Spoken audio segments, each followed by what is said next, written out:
Hi friends, welcome back to the channel.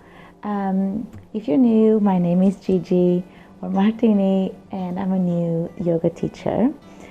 Today is actually a very great day, a very big day for me. I've just completed my 12 weeks since my wrist surgery, which means that I can start doing a little bit more movements and a little bit of strengthening using my arm and my hands. And I've had a lot of questions on how I've kept practicing throughout the last 3 months where I wasn't able to put any weight through my arm. So I've just been using my forearm. And now that I'm allowed to start doing a little bit more, I thought I'll come and share this with you guys as well. So this could be with any injury or any thing that you might feel like it's preventing you from your yoga practice. What happened in my case was I had a plaster cast all the way up to my arm and I wasn't able to straighten my elbow or anything.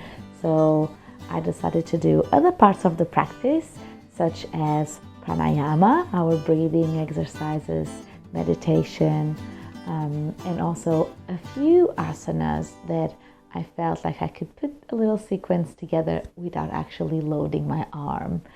So that was the first thing. Then when I was able to move my elbow and actually load and put some weight through my forearm, I was able to adapt my practice. So I'll share a few of those positions and adjustments with you guys today. And now that I'm gently using able to use my hands, how do I gently do that? So we're still a little bit away from being able to fully load it, but I thought I'll take you along on the journey. So let's have a look at some of those adapted practices. All right, so first we're going to run through a few different asanas and you can combine them as it feels appropriate to you, that I was able to do even though I couldn't straighten my elbow for a few weeks. So first we have one of our favorites, slightly underrated, our Tadasana, mountain pose. So in this posture, we have our feet right under our hips, rooting the corners of our feet, spreading our toes, engaging our thighs, engaging our upper body, rolling our shoulders back. And normally we would want to have our palms facing forward. So if for some reason you can't use your arms on this one, you can still do it on one side and having your elbow up and rolling your shoulder. Or if you can't move your shoulder, for example, you can still do it on one side and try and engaging your thighs and having a strong upper back. Yeah, awesome. Another one that I really enjoyed was our chair pose. So coming down onto here, either with straight arms or arms onto our chest. We can get a little bit fancy and get a twisted chair pose on either side and back. We can have, I just remember this one, a little half eagle pose. We can interlace our legs and keeping our hands, in case you can't use your arms, you can just use your legs, doing both of our sides. Another great balancing pose would be our tree pose. So grounding one of our feet down, bringing the opposite foot either above the knee or below the knee. And again, we can bring our hands onto our hearts or above the head and challenging our posture in tree pose. That would be another really good one. After I've done a few of the standing postures, I started visiting our friends, the warriors. So we we have, as we know, alignment is really important. So it's also a chance to stay a bit longer in each posture. Really check your alignment and pay attention to other things. So, for example, our feet positioning and our hip positioning. So I really liked one of my teachers. She always encouraged us to feel what makes sense to our bodies, and everyone has a different body shape, and someone has really narrow hips, someone has wider hips, so it's really important to have that in mind. So for example, if we visit our warrior one, we have our front leg with a slight bend in the knee, so we want to make sure that the knee is right above our ankle.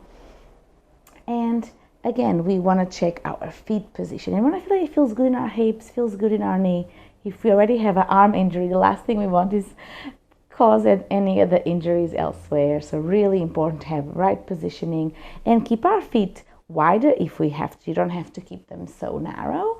And really bending to that front knee, having both our hips facing forward.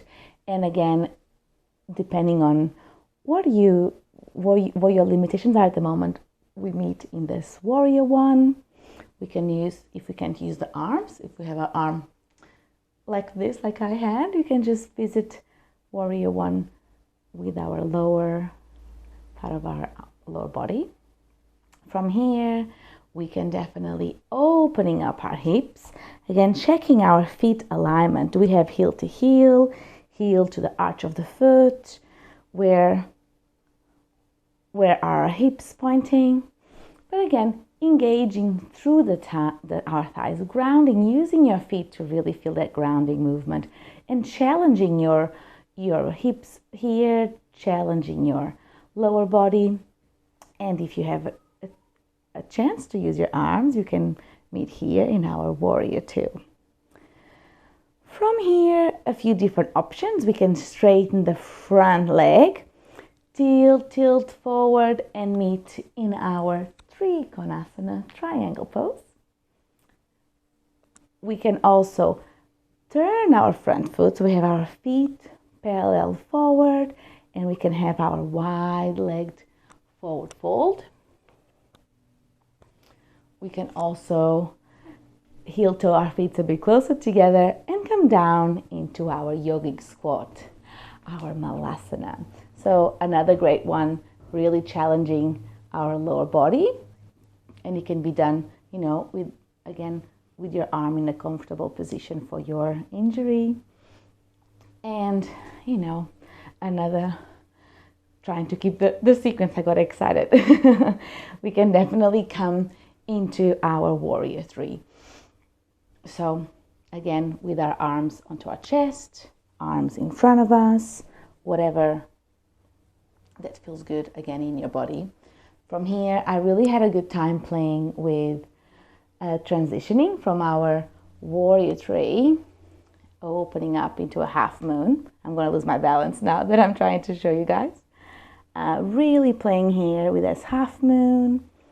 And again, really what helped me, and I'll share in case it helps you too, just seeing as a bit of a play.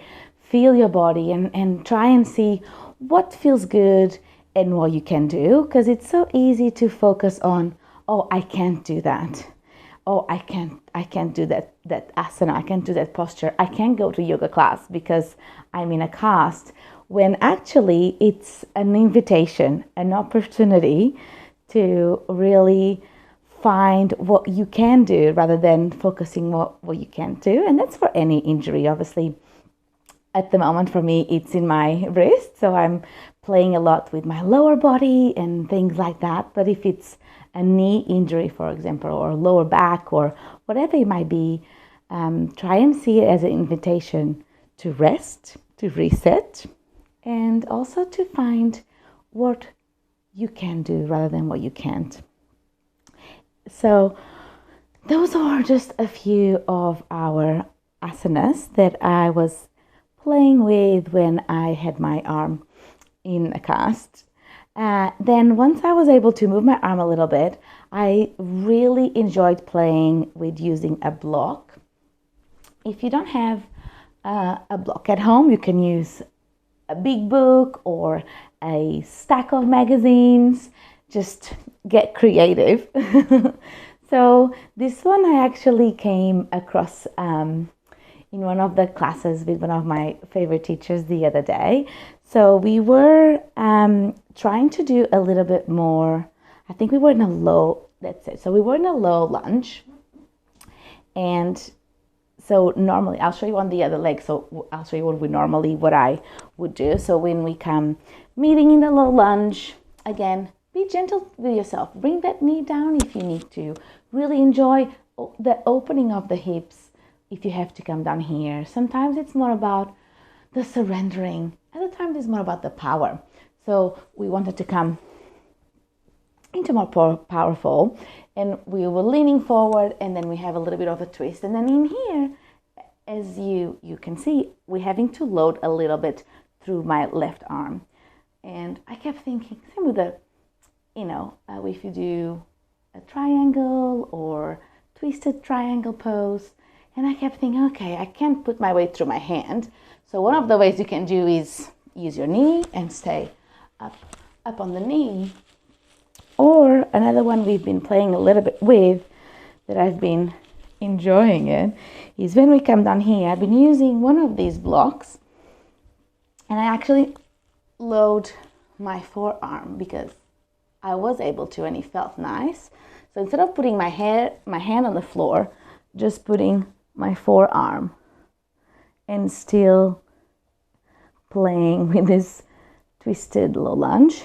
And again, in the same way, if I was on this side and I wanted to play a little bit with coming into my Trikonasana, triangle pose, like so, and then, let me try a little twisted one, I'm doing it the wrong side, but just so you guys understand, I put my hand onto the block and playing with our Trikonasana. So I just keep a block around and just kind of play and see, do I need to load? Can I load in my forearm? And playing a little bit, having the block around. And even sometimes, another one that I discovered this week when I started loading my hand, and this one was lucky that I got 2 blocks, it actually feels much nicer when we're loading the wrist sideways rather than try and use my whole hand. So I started to have a little play with this. And again, this is your practice. So I'm still loading a lot on the other side, but playing a little bit with this, having the block, trying to play, visit my downward facing dog has felt so good. So this is another one that during those very long 12 weeks, I wasn't able to do downward facing dog or upward facing dog. So I tried to load it through my forearm. So that looked something like a dolphin pose. So going from here, walking your dog, playing really good strengthening for the shoulders actually. And then from here, coming down to a forearm plank sort of thing. And then there isn't really a chaturanga. It's more like a slowly lowering down. And then really just playing here, playing with strengthening your back. What shoulder movements feel good here without any load? What feels good here? And just spend some time in this position playing with that. And now this week, it's so exciting, really starting to just putting my palms on the yoga mat. I can tell you, it feels amazing. And just very gently starting to push up. And just really listening to my body and see, does that feel good? Does that hurt? Do I need to back it off? And finding an alternative. So yeah, it would be nice if I can get my hands back where they traditionally need to be. But for now, even just playing here, it feels incredible. And whenever it doesn't feel so good, back on those forearms. So even, in very gently warm up, I want to do a bit of a cat-cow. I've just been doing on my forearms, and things like that. So if you do have an injury on your wrist, on your shoulder, wherever it might be, I hope that you can give it a try. Leave me a comment below if you need any tips, if you're struggling with an injury, or if you've had one before and you found some really good ways to still continue to practice. And I hope that you got a chance to be on your mat today. Lovely to see you, and I'll see you guys next week.